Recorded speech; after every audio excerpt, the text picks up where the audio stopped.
दक्षिण भारत हिंदी प्रचार सभा मध्यमा पढ़ने वाले छात्रों के लिए दूसरा पत्र भाग 4 कहानी पाठ फर्स्ट लेसन తాయి. తాయి అంటే పెద్దమ్మ అని అర్థం.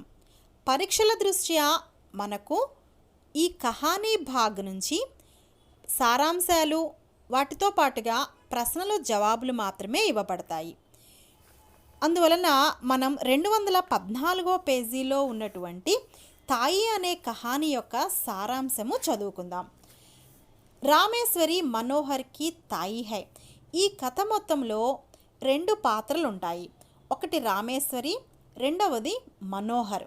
రామేశ్వరి అనే ఆవిడ మనోహర్ అనే ఒక చిన్న అబ్బాయికి పెద్దమ్మ. వే నిస్సంతాన్ హై. రామేశ్వరికి పిల్లలు లేరు. నిస్సంతాన్ అంటే సంతానం లేకపోవటం అంటే పిల్లలు లేరు. అత కభీ కభీ వే అపనే దేవర్ కే బచ్చోం పర్ ఈర్ష్య ప్రకట్ కర్తీ హై. అందువలన అప్పుడప్పుడు ఆమె తన యొక్క మరిది యొక్క పిల్లలపైన ఈర్ష్యా స్వభావాన్ని చూపిస్తూ ఉంటుంది. అంటే మరిది, దేవర్ అంటే మరిది, మరిది అంటే తన భర్త యొక్క తమ్ముడు అని అర్థం. అంటే వాళ్ళ మరిదికి పిల్లలు ఉన్నారు, ఆ పిల్లల్ని చూసి ఈర్ష్యపడుతూ ఉంటుంది. ఉनको अपने देवर के बच्चों पर अपने पति के प्रेम का व्यवहार पसंद नहीं है.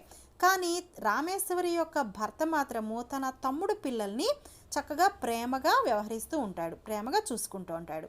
అలా చూసుకోవటం కూడా రామేశ్వరికి ఇష్టం కలిగేది కాదు. ఏక్ దిన్ షామ్ కే సమయ్ రామేశ్వరి ఛత్ పర్ బైఠకర్ హవా ఖా రహీ థీ. ఒకరోజు సాయంత్రము రామేశ్వరి ఛత్ పర్ అంటే డాబా పైన అక్కడ కూర్చొని హవా ఖానా అంటే ఏంటంటే గాలిని ఆస్వాదిస్తూ ఉందంటే చల్లటి గాలి పైన కూర్చున్నారు. तब मनोहर एक गिरते पतंग को पकड़ने के लिए घूमा. కానీ అదే టైంలో మనోహరు గాలిపటం ఎగురుతూ ఎగురుతూ పడిపోతూ ఉందని ఆ గాలిపటాన్ని పట్టుకోవడం కోసం ఆ పైకి వచ్చి అటు ఇటు తిరుగుతున్నాడు. మగర్ ఘూమ్తే సమయ్ ఉస్కా పైర్. కానీ అలా తిరిగేటప్పుడు అతని కాలు ముండేర్ సే ఫిసల్ కర్ గిర్నేలాగా అక్కడ పిట్టగోడ మీద నుంచి కాలు జారి కిందకి పడిపోయింది. ముండేర్ అంటే పిట్టగోడ. నీచే గిర్తే సమయ్ ఉస్నే అత్యంత భయ్ తథా కరుణా దృష్టి సే అప్ని తాయి కో బులాయా. మరి పడిపోతున్నాడు, బాగా భయం వేసింది ఆ పిల్లాడికి. పడిపోయేటప్పుడు చాలా భయంతో మరియు కరుణ దృష్టితోటి వాళ్ళ పెద్దమ్మ వైపు చూసి అలా పెద్దగా పెద్దమ్మ అని పిలిచాడు. పహలే రామేశ్వరి కే మన్ మే ఆయా కి అచ్చా హై మర్నే దో. అట్లా ఆ పిల్లవాడు పిలవగానే ఈమె ఒకసారిగా పడితే పడ్డాలే చావని అని ఒక్కసారిగా మనసులో అనుకుంది. ఎందుకంటే ఈర్ష్య అనేది ఆ పిల్లవాడి మీద ఆవిడకి ఉన్నది కాబట్టి ఫస్ట్ అలా అనుకున్నది. మగర్ మనోహర్కి యహ కరుణా దృష్టి దేఖ్కర్ ఉన్హోంనే వ్యాకుల్ హోకర్. కానీ తర్వాత కరుణ దృష్టితోటి ఆ పిల్లాడు పెద్దమ్మ పెద్దమ్మ అని పిలిచేసరికి ఆ కరుణతో కూడినటువంటి ఆ కళ్ళను అలా చూసేసరికి ఆవిడ చాలా బాధపడిపోయి మనోహర్కో పకడ్నేక ప్రయత్న కియా. మనోహర్ని పట్టుకుందామని దగ్గరికి వెళ్ళి ప్రయత్నించింది. తబ్ తక్ మనోహర్ నీచే గిర్ గయా ఔర్ ఉస్కి టాంగ్ ఉఖడ్ గయా. కానీ అప్పటికే ఈమె వెళ్ళి పట్టుకునేటప్పటికే ఆ పిల్లవాడు కింద పడిపోవటం, కాలు విరిగిపోవటం కూడా జరిగిపోయింది. ఈసే దేఖ్ కర్ రామేశ్వరి బేహోష్ హోగయి. ఆ పిల్లోడికి అలా జరిగేసరికి ఆవిడకి కళ్ళు తిరిగి పడిపోయింది. బేహోష్ అంటే తెలివి తప్పిపోవటం. కభీ కభీ చిల్లా ఉఠితి. అలా నిద్దట్లోనే అప్పుడప్పుడు పెద్ద పెద్దగా లేచి అరుస్తూ ఉంటుంది. ఔర్ కహతి ఏమని అరుస్తుందంటే బేటా మనోహర్ మైనే తుజే నహీ బచాయా. బేటా అంటే కొడుకు, అంటే బేటా అంటే కొడుకు అని అర్థం. అలా సంబోధించి మనోహర్ నేను కాపాడలేకపోయానని ఒక్కొక్కసారి నిద్రలో నుంచి లేచి పెద్ద పెద్దగా అరుస్తూ ఉండేది. కుచ్ దినోం కే బాద్. అలా కొన్ని రోజులు గడిచిన తర్వాత రామేశ్వరి స్వస్థ హోగయి. ఆవిడకి ఆరోగ్యం బాగుపడింది. అబ్ వే అపనే దేవర్ కే బచ్చోం సే ద్వేష్ నహీ కర్తి. అప్పటి నుంచి ఆవిడ తన మరిది పిల్లలతో ద్వేషంగా ఉండేది కాదు, ప్రేమగా ఉండేది. మనోహర్తో ఉన్కా ప్రాణాధార్ హోగయా. ఎంత ప్రేమగా అంటే మనోహరు ఆవిడకి ప్రాణాధారం అయ్యాడు. అంటే అతనే తన యొక్క ప్రాణంలాగా ఆవిడ మారిపోయింది. సీక్. మరి ఈ కథ మొత్తం మనం చదువుకున్న తర్వాత మనం గ్రహించినటువంటి నీతి ఏమిటి అంటే, మమతా మే కభీ ద్వేష భావన నహి రహతి. మమత, ప్రేమ, ఆప్యాయత ఇట్లాంటి భావనల్లో ద్వేషము అనే దానికి ఎలాంటి స్థానము ఉండదు.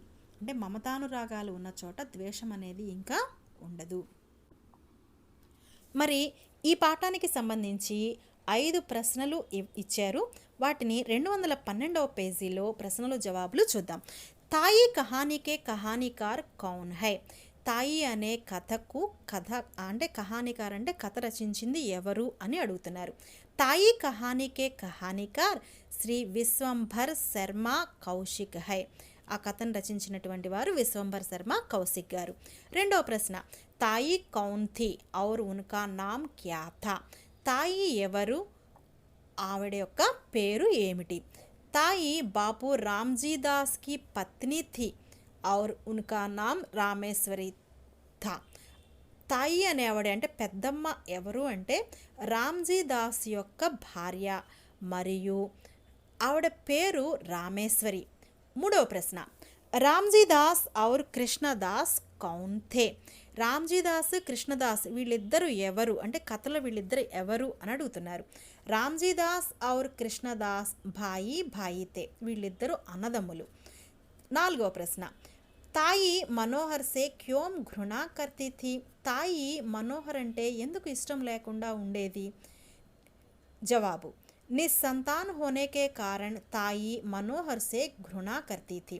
ఆవిడకి పిల్లలు లేకపోవడం వలన ఆవిడ మనోహర్ తోటి ఈర్ష్యగా ఉంటూ ఉండేది. ఐదవ ప్రశ్న, మనోహర్ కో గిర్తే దేఖ్కర్ తాయి రామేశ్వరికి మనోదశ కైసీ థీ.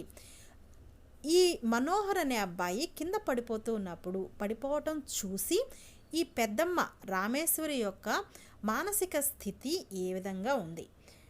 జవాబు, మనోహర్ కో గిర్తే దేఖ్కర్ తాయి రామేశ్వరి బేహోష్ హోకర్ బుఖార్ మే పడి గయి. మనోహరు పడిపోవటాన్ని చూసినటువంటి రామేశ్వరి బేహోష్ హోకర్ అంటే తెలివి తప్పిపోయి అంటే స్పృహలోకుండా అయిపోయి బుఖార్ మే పడి గయి, జబ్బు చేస్తుందంటే జ్వరం వచ్చేస్తుందనమాట.